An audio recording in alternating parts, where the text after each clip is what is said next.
काय पाऊस पडतोय ना बाहेर, बाहेर जायला भाजी आणायला आपल्याला वेळ नाही आहे. मग आता आज आपण बनवलेली आहे बटाट्याची रस्सा भाजी. बिना वाटप करून ही भाजी बनवलेली आहे.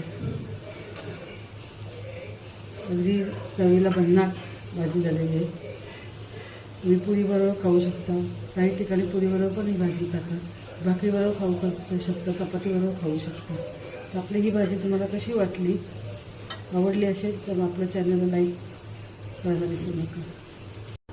नमस्कार, आज आपण बघतोय बटाट्याची रस्सा भाजी.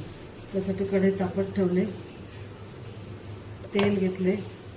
तेल तापल्यानंतर राई फोडणीला, जिरं, हिंग, बारीक चिरलेला कांदा, 2 कांदे आपण घेतलेले.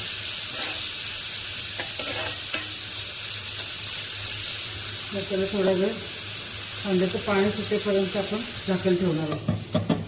इकडे कांद्याला आपल्या वाफ येईपर्यंत इकडे मी लसूण घेतलेलं आहे, आलं घेतलेलं आहे, 2-3 मिरच्या, कोथिंबीर. हे आपण जाडसर असं वाटून घेणार आहोत. जास्त थोडंसं परतून घ्यायचं, खाली लागायला नको म्हणून मध्ये मध्ये आपण येऊन परतून घ्यायचं. कांद्याचा कलर व्यवस्थित बदलला त्यानंतर आपण बारीक चिरलेला टॅमॅटो टाकणार आहे. तोही मी एक घेतलेला आहे. थोडीशी जाडसर अशी वाटून घेतलेली पेस्ट टाकते.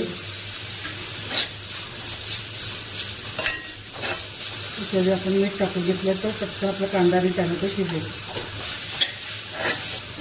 परत आपण झाकण ठेवणार आहोत.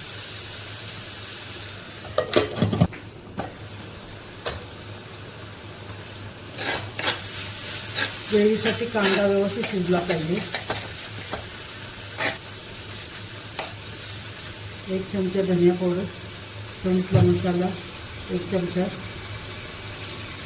थोडीशी हळद, 1 चमचा कांदा लसूण मसाला,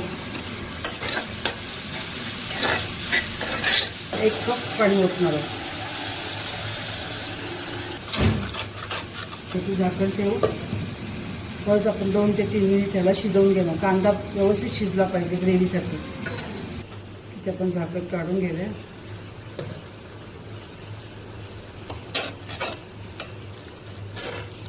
आपण मीठ टाकलेलं आहे याच्यामध्ये व्यवस्थित. जर तुम्हाला कमी वाटलं तरच मीठ ॲड करा.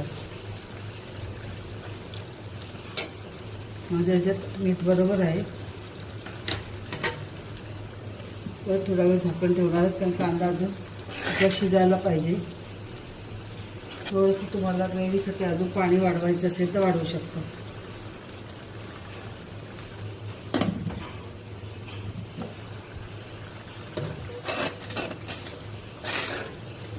नुसतं कांदा टॅमॅटो आपलं शिजलेलं आहे.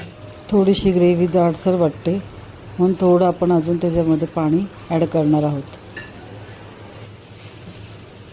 झाकण काढून बघायचं.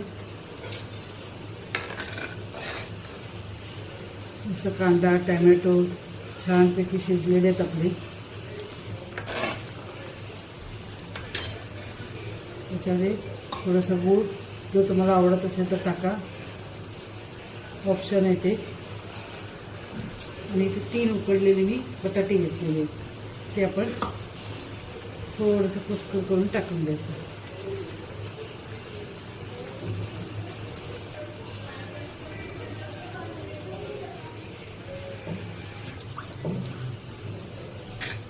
बटाटी झाली टाकून आपली.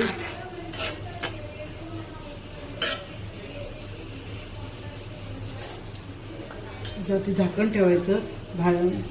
भाजीचा रस्सा आणि बटाटा एकजीव होईपर्यंत आपण याला थोडंसं शिजून देणार आहोत. झाकण काढून घेऊया आपलं.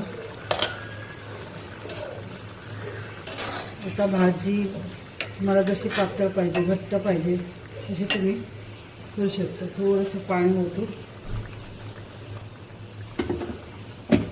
याच्यात जर तुम्हाला पातळ वाटली भाजी तर असं थोडंसं बटाटा घ्यायचं, त्याला असं बारीक करायचं, म्हणजे त्याच्याने ग्रेव्ही आपली घट्ट होते.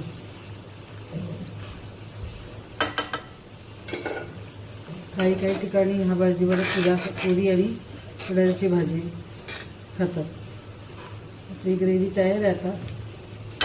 आत्ता जर तुम्हाला मीठ कमी वाटत असेल तर आता आवर्जून टाकायचं मीठ. माझ्या ह्याच्या भाजीमध्ये मीठ बरोबर आहे. थोडंसं आपण पाणी ओतल्यामुळे उकळ येऊन देऊया.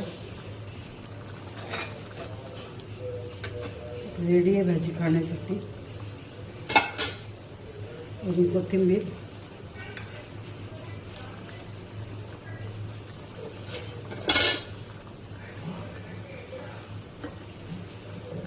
अशी वाटली रेसिपी.